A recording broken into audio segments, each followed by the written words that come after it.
Good morning, I'm Neva Manu, and this is your morning news fix for Monday, 13th of April. In this update, the government says there's no room for complacency during wild weather, with the worst of Cyclone Vaianu over. Several thousand properties were evacuated across the North Island.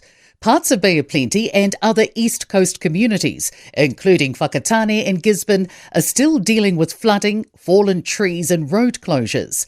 Flooding and slips have been blocking sections of State Highways 25, 32 and 35.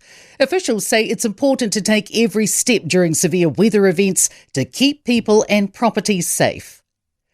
Grocery suppliers may not yet be passing on rising fuel and packaging prices.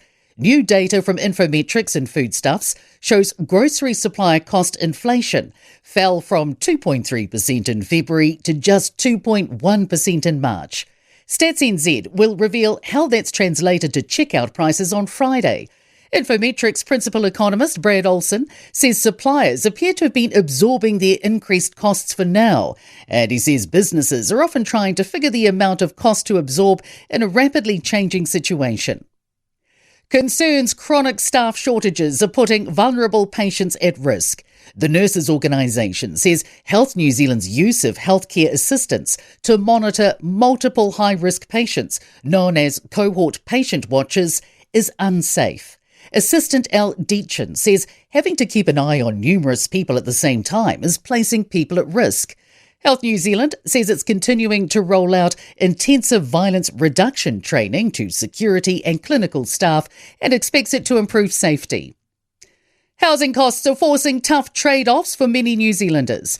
The latest New Zealand Housing Survey shows over a quarter of people delayed medical care last year and skipped meals because of housing costs. Half of respondents say they're worried about being able to afford housing in the future.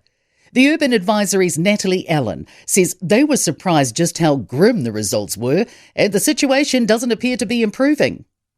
A big payday for Fonterra farmers. Tomorrow, dairy giant Fonterra will return $3.2 billion from the proceeds of selling off Mainland and Anchor to French company Lactalis to about 8,000 farms.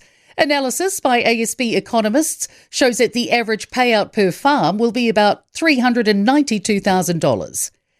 The entire Auckland rail network will be closed today, tomorrow and Wednesday for testing of the City Rail Link. It's a critical step for ensuring the City Rail Link will be reliable and safe. Auckland Transport will have almost 100 rail replacement buses operating to keep people moving, and there will be special express options for those on the southern and western lines. In sport, the Tigers have blitzed the Knights 42-22 for a third straight NRL League win. They're second on the ladder, level with leaders the Panthers and ahead of the Warriors in third. Grim news for Tottenham Hotspur and their bid to avoid Premier League football relegation. They've lost 1-0 to Sunderland, which leaves them 18th and in the drop zone with 6 matches to play.